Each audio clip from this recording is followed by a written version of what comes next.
Could you imagine if we sued the government because they were locking us down and we said, you can't lock us down, it's gonna harm our businesses. We don't care. Why are we paying for their journalism, okay? All other independent journalism and investigative journalists have to fund themselves. Are they gonna pay us here? I don't want their crap money, which is probably what those people want. To provide services for men who have sex with men in South Africa. What? I have no idea why they wrote it that way. Democrat judges in Washington, D.C., the District of Columbia, strike back against Trump. They drop a bunch of these orders that are pretty horrific. I think that a lot of them are going to be reversed. This is another lawsuit that actually just got dropped as well. Bunch of additional states, New Mexico, Arizona, Michigan, are suing. They want a restraining order. They want to stop Elon. They say he's unelected, unconfirmed. He's exercising a ton of authority and is violating the appointments clause of the Constitution, which again, I think is a stretch. He is analogous to a chief of staff, facilitating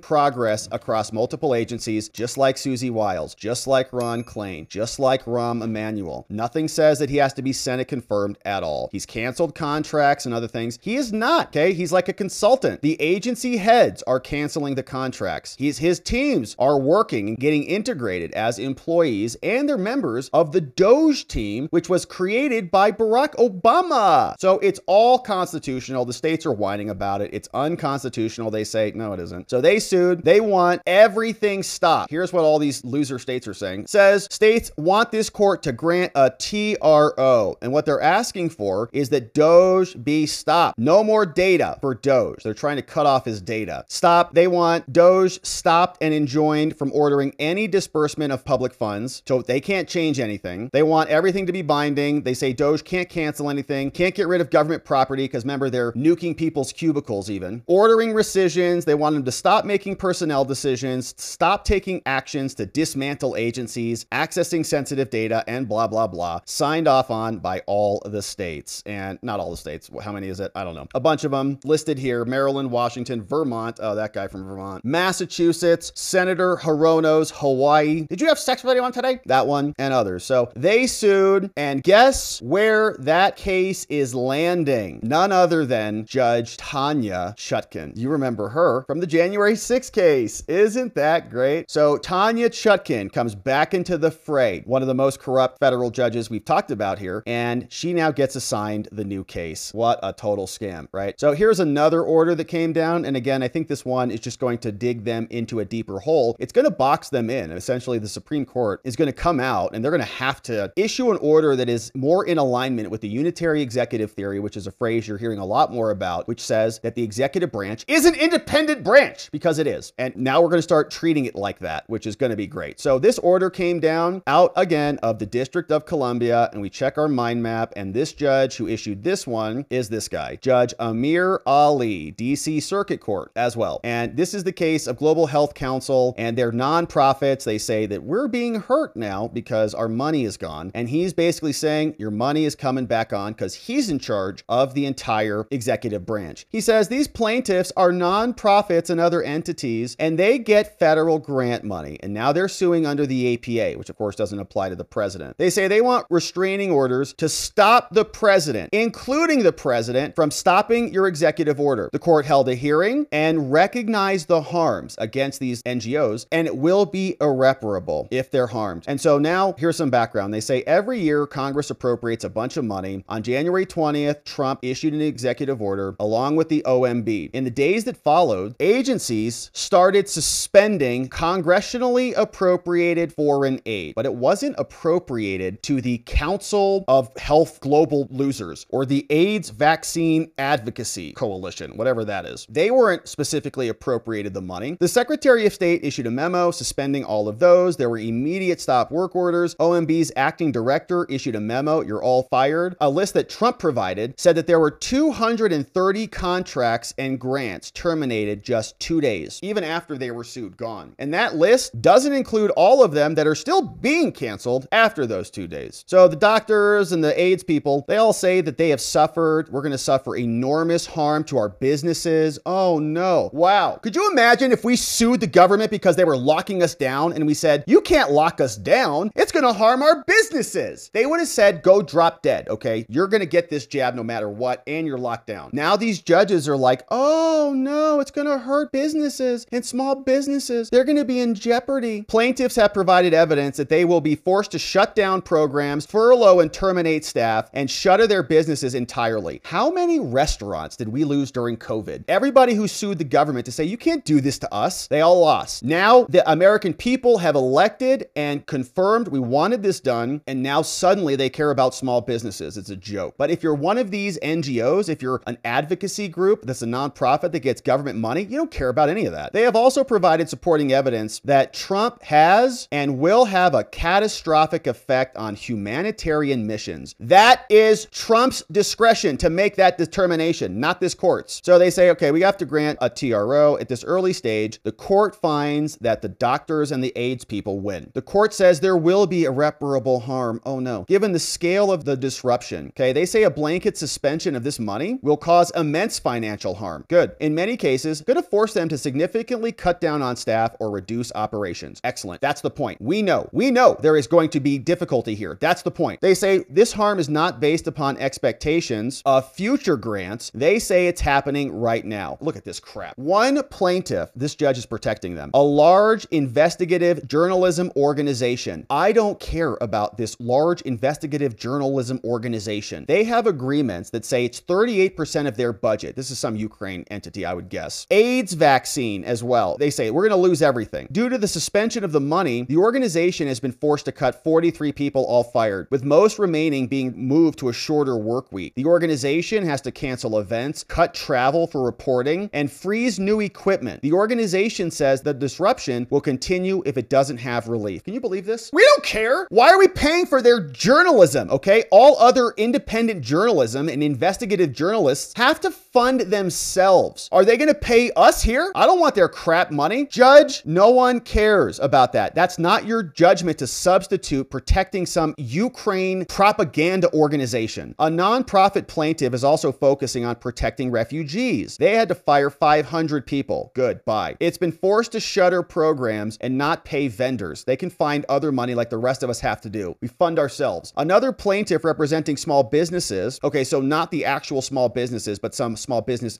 organization, says that people are not paying their invoices. This has forced small businesses to furlough most U.S. national staff in home offices and on contracts and terminate foreign national staff as well. Bye. Another plaintiff focusing on addressing AIDS and HIV has already been forced to fire 7 people, and they're going to fire 10 more. Great. Yeah, I know. And my whole life, it's been AIDS, AIDS, AIDS. We're always fighting AIDS everywhere, and everything has to be spent to stop AIDS. Got it. Okay. We got our own problems in America. Other plaintiffs have described how the blanket suspension is going to undermine their core mission. So this judge cares more about them than America. One plaintiff asserts that the suspension of foreign aid is going to disrupt health programs for moms and babies. Yeah, 4 million. Stop work order, 4 million for funding American schools and hospitals in Nepal and Vietnam. Okay, that's great. 4 million can come back here to America, not in Vietnam and Nepal. The plaintiff's organization attests to its suspension. This is an existential threat to our life-saving work. I know, they're all civil servants. They're all lifetime career people, and they all do life-saving work. We know. They can go do it somewhere else. They can come to America and do it here. Another plaintiff says it can no longer fund shelters for minors in Central America trying to escape recruitment into criminal gangs. Oh no. The Central Americans can deal with their own shelters. A different plaintiff also says it has abruptly stopped providing medical services in Bangladesh. Again, they can figure it out there. A lot of smart people there in Bangladesh. Additional plaintiff says that freezes have delayed time-sensitive anti-malaria campaigns in Kenya, Uganda, Ghana, Ethiopia, Zimbabwe. They can figure it out. Another plaintiff, HIV prevention, more AIDS. I know, AIDS everywhere. At the court hearing, Trump acknowledged that the types of harms affecting businesses and availability of medicine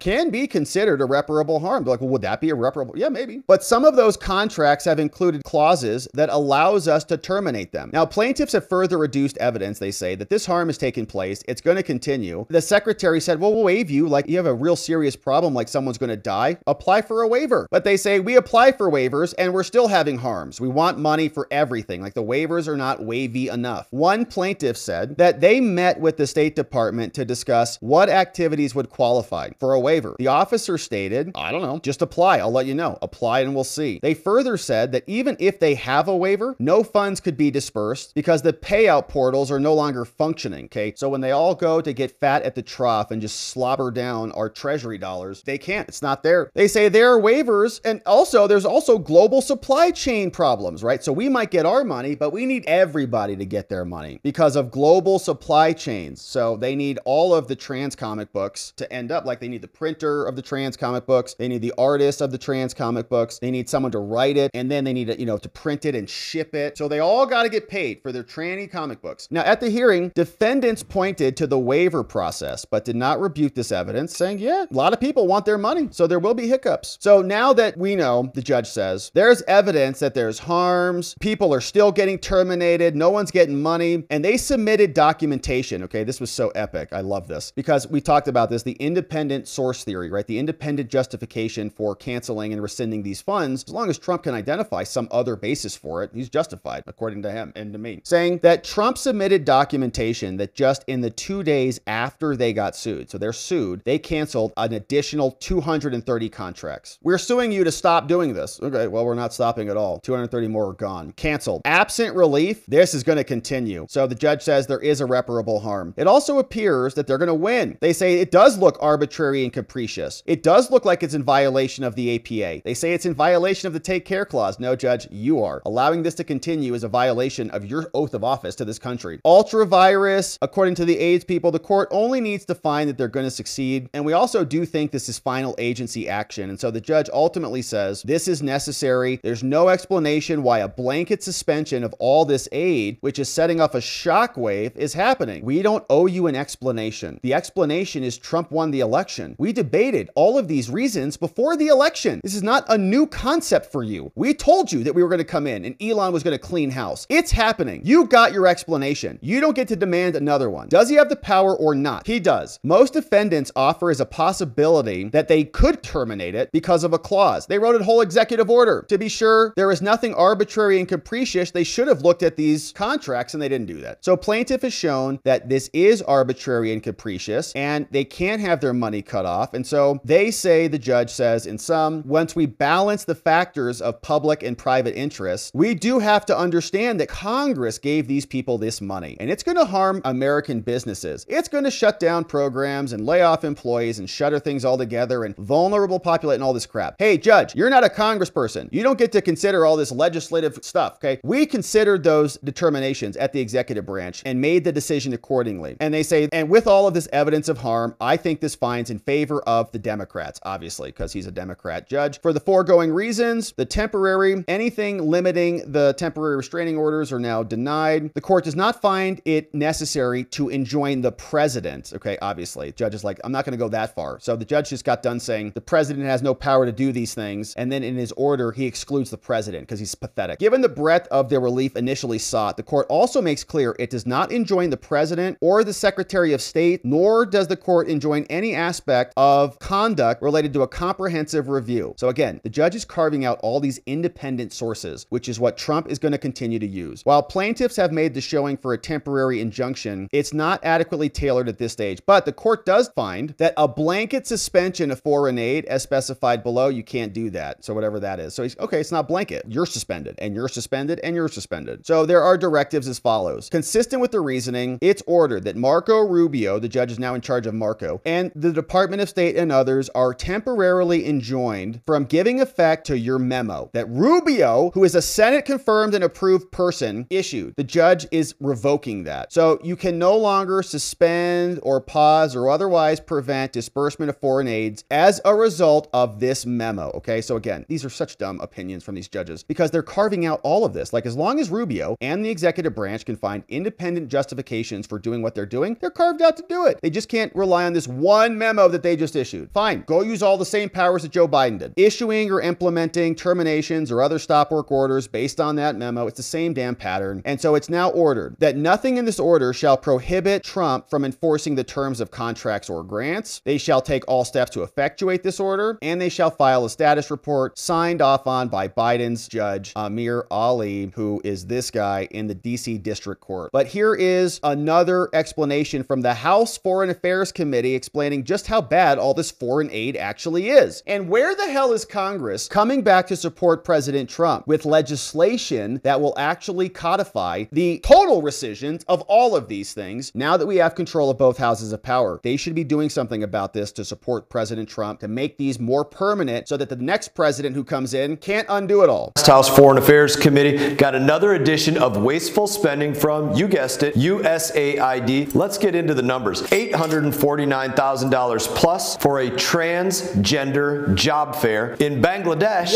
where the median monthly income is about $220 a month. Nearly $2 million for sex change surgeries in Guatemala by a trans-led organization. $55 million to strengthen Libyan public financial management processes. $31.5 million to help USAID employees with counseling, organizational resilience, wellness, and work-life balance. That's a lot of money for work-life balance there. $20 million to create a Sesame Street program in Iraq. $4.1 million to create a Bangladesh Sesame Street program. Another $5.2 million to create a Nigerian Sesame Street pilot program. A lot of money going to these little puppet muppets in these foreign countries. $3.9 million to teach essential life skills through Bangladeshi Muppets. More Muppets. $22 million to increase tourism in Tunisia and Egypt. Man, we want to spend a lot of money on their tourism. We should be spending that on American tourism, maybe. $520 million to pay ESG consultants to teach people in Africa about countering climate change. $24.4 million to build green transportation alternatives in the country of Georgia. $29 million to diversify crop agriculture in the country of Georgia. $4.5 million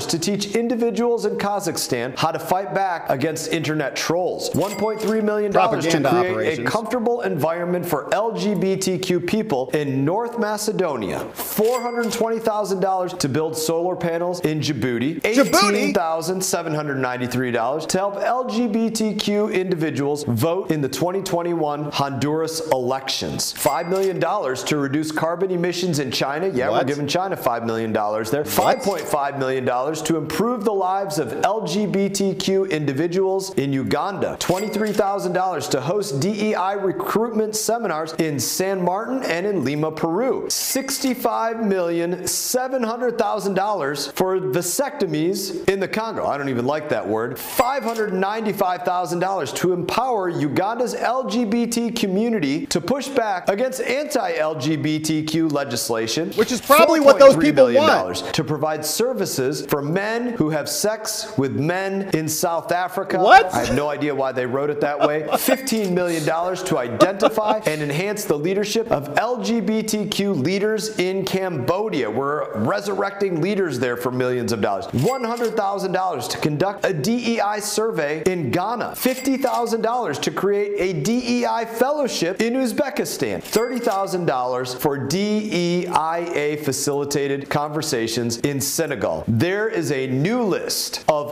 all of the ways that USAID is wasting your money on top of all of the old ones that we gave you already. Time for change, everybody. The change is coming. And that's what Democrats in the Democratic Party are fighting for. They're suing everywhere they can possibly sue to keep that money going because they were in on it. They were in on that grift. Clearly, that money is not going to DEI surveys in the sub-Saharan Africa or whatever that was. It's going to other people for other things, and that is just the simple excuse they're using to fund whatever it is they're funding, which largely has been an anti-American, pro-democratic ideal, which is a sick thing for our country to be doing. That's our money. It should never happen. So Dan Scavino, you know, he works over at the White House. He is showing us what I thought was a very beautiful symbolism on just how badly this stuff backfires for the Democrats. They launched this lawfare. They've launched it for years. We've covered many iterations of this, and they're not learning their lesson. They indicted Trump. Big Fanny, it was her big day when she came out and got the mugshot of Trump, but now look where that mugshot is hanging. And this is just, I think, a taste of things to come. The Supreme Court will come and help clear a lot of this lawfare up in these district courts, and we will be covering it and will emerge victoriously, just like this mugshot led to the White House. From Dan, you can see that's the Oval Office. Let me get myself out of the way so you can see how beautiful that looks. Woof. Inside, amazing. So thank you, Dan Scavino, for sharing that with us. Now, we also had our friend ALX on X. He got it from a different angle, so when you're watching the screen there, there. You see Trump and Rubio. There is the mugshot back there, right outside the Oval Office. Shout out to ALX for clipping those two. So we will be victorious, my friends. The Democrats haven't learned a thing. They keep suing. And in many ways, we hope they do, because all they're going to do is make it so important and so necessary that the Supreme Court comes back out, confirms the unitary executive, does it quickly, and then we'll have a nice glide path for the next 4 years and beyond.